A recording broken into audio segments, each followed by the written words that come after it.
औज़ुबिल्लाहिमिनश्शैतानिर्रजीम बिस्मिल्लाहिर्रहमानिर्रहीम। मैं हूँ आपका मेज़बान अनीस। उम्मीद आप लोग सब खैरियत से होंगे। आप देख रहे हैं रूमी कंटिन्यू।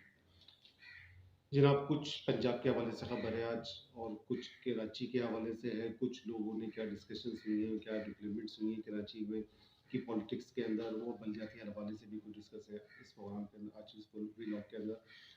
तो जनाब शुरू करते हैं कि पंजाब के अंदर, पंजाब असम्बली के अंदर परवेज़ इलाही साहब ने 186 वोट लेकर एतमाद का वोट हासिल कर कर मुस्लिम लीग नून के मुंह पर एक ज़बरदस्त करारा सा जूता मुंह पे मार दिया। अब बौखलाहट का शिकार है मुस्लिम लीग नून।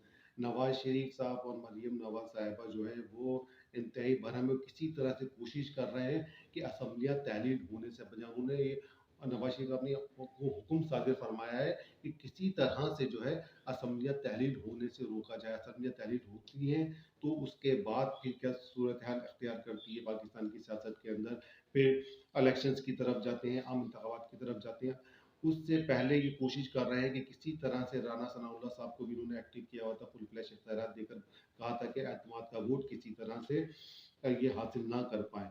तो इनकी गवर्नमेंट जो अगर एतमाद का वोट ये हासिल ना कर पाते परवेज इलाही साहब, तो फिर मुस्लिम लीग नून अपना उम्मीदवार खड़ा करती है, अपना उम्मीदवार लेकर आती पंजाब असम्बली के अंदर, पंजाब वज़ीर आला पंजाब के लिए। लेकिन अब सूरत हाल उससे बिल्कुल मुख्तलिफ है। पीटीआई जो है वो बाजी ले चुकी है। अब उन्होंने गवर्नर साहब को जो है परवेज इलाही साहब ने एक खत भी लिख दिया है कि आप असम्बली एडवाइस किए उन्होंने कि आप असम्बलियों को तहलील कर दें। अगर वो असम्बलियाँ तहलील नहीं होती तो ऑटोमेटिकली 2 दिन के बाद असम्बलियाँ खुद ब खुद तहलील हो जाएंगी। और उसके फ़ौरन बाद ये केपीके की हुकूमत को भी तहलील कर देंगे। मुल्क के 4 सूबों में से 2 सूबों की हुकूमतें तहलील होने के बाद क्या सूरत हाल इख्तियार करती है।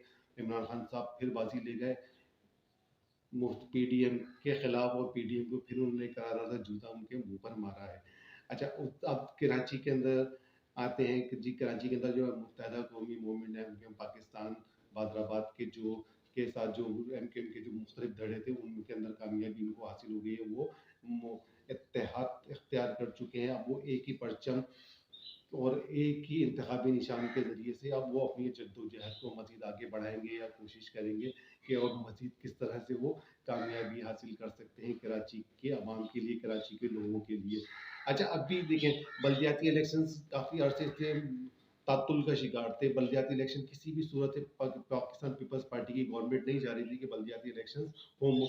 उन्होंने कोर्ट से भी रुजू किया था, लेकिन कोर्ट के अहकाम ऑर्डर्स के मुताबिक जो है इलेक्शंस को करवाना था। फिर इलेक्शन कमीशन ऑफ पाकिस्तान ने जो है इसको रद्द कर दिया था, इनकी दरखास्तों को भी रद्द कर दिया था। फिर कोर्ट ने जो है मुत्तहदा कौमी मूवमेंट की जो दरखास्तें थी उसको भी रिफ्यूज़ कर दिया था कि जी इलेक्शन जो हैं वो अपने ही टाइम पर होंगे। लेकिन अब जो है कि फिर एमकेएम के तहफ़्फ़ुज़ात थे इनके बल्दियाती इलेक्शंस के हवाले से कि हल्का बंदियों के सिलसिले के अंदर, और जो है वोटर लिस्टों के हवाले से इनके तहफ़्फ़ुज़ात थे जी।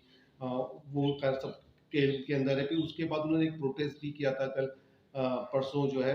तो उसके अगेंस्ट, उसके जवाब के अंदर फिर पीपल्स पार्टी ने राब्ता किया, अपना एक इजलास बुलाया और इलेक्शंस को मौखर कर दिया, इलेक्शंस को आगे बढ़ा दिया जी। और उनके इत्तेहादी होने के साथ साथ अब ये ऐसा ऐसा लग रहा है कि जी जो आपस में अंडरस्टैंडिंग की बुनियाद पे जी पहले कोर्ट ने भी रिफ्यूज़ कर दिया था कि जी इलेक्शंस अपने टाइम पर होंगे। इलेक्शन कमीशन ने भी बहुत ज़्यादा प्रेशर था कि वो बल्दियात का जो दूसरा मरला है सिंध के अंदर उसको पाए तकलीफ पहुँचाया जाए और अवामी नुमाइंदों को फाल किया जाए, और पावर का जो है वो पावर को शेयरिंग करके नीचे ग्रास रूट तक लेकर आया जाए, जो कि बल्दियाती इलेक्शन की सूरत में या बल्दियाती नुमाइंदों की सूरत में मुमकिन, उसको मुमकिन बनाया जा सकता है। लेकिन उनके तहफ़्फ़ुज़ात हैं कि अब भी जब तक कि बल्दियाती इलेक्शंस से पहले पहले आपके जो हल्का बंदियाँ का सिलसिला है उसको कंप्लीट किया जाए और वोटर लिस्टों का सिलसिला कंप्लीट किया जाए। जो चीज़ें रह गई थी, एमकेएम का ये मुतालबा पहले भी था और उसके खिलाफ उसके ऊपर एहतजाज भी किया गया।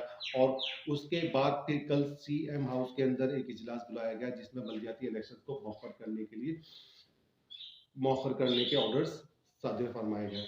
अच्छा, उसके बाद ये होता है कि इलेक्शन कमीशन ऑफ पाकिस्तान जो है, इलेक्शन कमीशन जो है वो इस चीज़ पे जो है लोकल यानी कि सिंध का जो है वो इस चीज़ के ऊपर डट गया है कि इलेक्शन जो है वो अपने ही टाइम पर किए जाएंगे। इलेक्शन के अंदर जैसे 15 तारीख इन्होंने दी, कह रहे हैं कि 15 तारीख में ही इलेक्शन किए जाएंगे।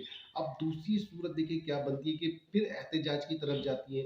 जाते हैं। एमकेएम बदराबाद जो है मस्जिद जो उनके इत्तेहादी हैं वो मिलकर अब इत्तेहादी हो चुके हैं, अब यानी कि एक दूसरे के अंदर मर्ज हो चुके हैं, जम हो चुके हैं। वो एक ही पार्टी, एक ही झंडा, इंतखाबी निशान के जरिए से वो इस मस्जिद की अपनी जद्दोजहद को, अपनी कोशिशों को जो कराची के हवाले से है उसको आगे लेकर जाएंगे।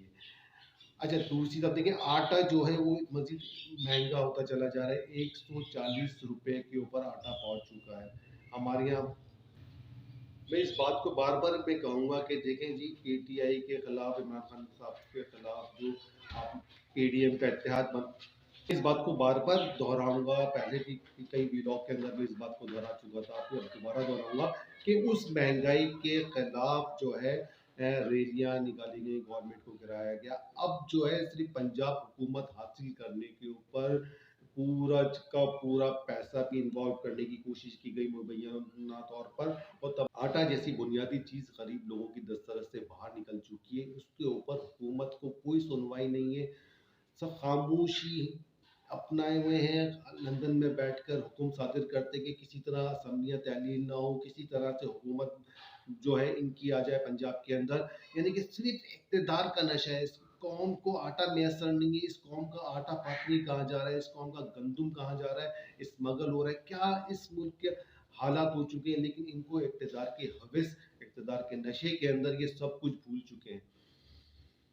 सिराजुल हक साहब कह रहे हैं कि एमकेएम अलहदा हो या एमकेएम इकट्ठी हो जाए, शिकस्त से नहीं बच सकती है, ऐसा कहना है सिराजुल हक साहब का, जो जमात इस्लामी के अमीर हैं सिराजुल हक साहब। अच्छा, दूसरी तरफ एमकेएम ने जो है हुकूमत से अलहदगी का भी ऐलान किया है, उसके बारे में मशावरत हो रही है, इसलिए कि इनकी रब्ता कमेटी में भी काफ़ी लोगों का इजाफा हुआ है। जो अभी मर चुके हैं लोग वो भी आए हैं, तो अभी इसका गौर हौस किया जा रहा है कि जी वाकई अलहदा होंगे या फिर वही पुरानी रविश अख्तियार की जाएगी कि धमकी देना, अपने मुतालबात को तस्लीम करवाना। लेकिन देखें जो भी मुतालबात आई तो वायलेंट मुतालबात था इनका कि जी बल्दियात के इलेक्शन के अंदर जो है आपकी बेज़ाब्तियाँ की गई हैं, जो आपके यहाँ जो तासुबाना बुनियाद के ऊपर जो हल्का बंदियाँ की गई हैं उसका, और वोटर लिस्टों के हवाले से जो इनके तहफ़्फ़ुज़ात थे वो बिल्कुल हक बाजानिब थे, जिससे बिल्कुल यहाँ कराची में मौजूद लोगों को, सिंध में मौजूद लोगों को जो है इसका बेनिफिट जाता है अगर ये सही तौर पर हो जाती है। राना सनाउल्लाह साहब कह रहे हैं कि असम्बलियाँ तोड़ने को गैर आइनी और गैर जमहूरी तस्वुर किया जाएगा या गैर जमहूरी तस्वुर करते हैं, ऐसा कहना है राना सनाउल्लाह साहब का। अच्छा, एक चीज़ है कि हम करें तो सही है, दूसरा करें तो गलत है, गैर जमहूरी है, गैर आइनी है। यार इस जमहूरियत के अंदर, इस जमहूरियत ने आप ये बताएं, इस जमहूरियत में आम लोगों से सवाल है, लोगों से क्वेश्चन है कि इस जमहूरियत ने लोगों को दिया क्या है। इस नाम नहाद जमहूरियत ने सिर्फ इस मुल्क के गरीब आवाम का इस्तेसाल किया है, उनको गरीब गुर्बत की नीची लकीर तक ले गए, और इस नाम नहाद जमहूरियत ने सियासतदानों के असासों में इजाफा किया। जमहूरियत के अंदर तो नहीं लगता कि गरीब आदमी फलता है फूलता है, जमहूरियत के अंदर सिर्फ सियासतदान फलता है फूलता है, मोटा ताज़ा होता है, और वो जो है तरक्की करता है, उसके बच्चे बाहर पढ़ रहे होते हैं, उसके जो है उसके वहाँ पर प्रॉपर्टीज होती हैं, उनकी बिल्डिंगें बन रही होती है बैरून मुल्क के अंदर। पाकिस्तान के अंदर वो सरमायाकारी करना, पाकिस्तान के अंदर इंडस्ट्री लगाना, पाकिस्तान के अंदर फैक्ट्रीज लगाना अपनी तौहीन समझते हैं। पाकिस्तान से कमाएंगे पैसा, पाकिस्तान से करप्शन करेंगे और पैसा बाहर मुंतकिल करके जो है इंडस्ट्रियाँ फैक्ट्रियाँ बनाकर अपना कारोबार को वसत देंगे। इंशाल्लाह फिर दोबारा हाजिर होते हैं। अपना बहुत ख्याल रखिएगा। पाकिस्तान जिंदाबाद, पाकिस्तान पाइंदाबाद। अल्लाह हाफिज़।